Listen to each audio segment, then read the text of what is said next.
Hiwalay na sila sa personal pero sa tattoo magkasama sila. Magpatato na kayo.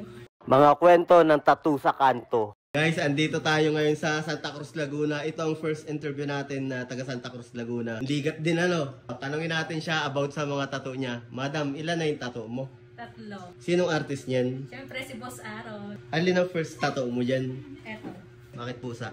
Yung mga alagang pusa ay. Ito yung pangalan. Yan yung pangalan nila.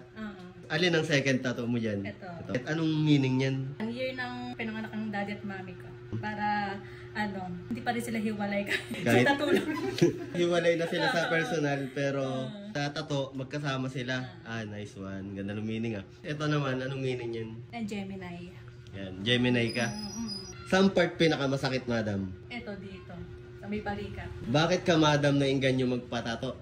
Para sa kapatid ko. Ilang taon ka nung first tattoo mo? 26. Last year lang. No? Magkano na, madam, ang gastos mo sa mga tattoo mo? PM nyo na lang yung artist ko, si Aaron. Pinapawisan na yung natin na interview. Anong pagkukondisyon ang ginawa mo bago ka magpatato? Tulog lang.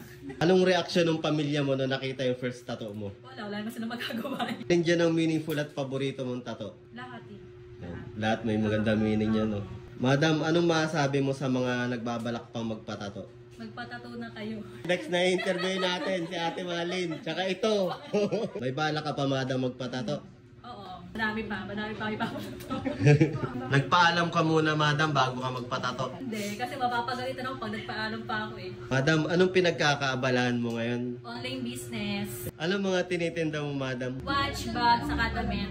Follow niyo ako sa Facebook ko, Angelo Cagante Delgado. Sa mga gusto magpatato, PM niyo si Boss Aaron. Please like and follow Kanto Tinta.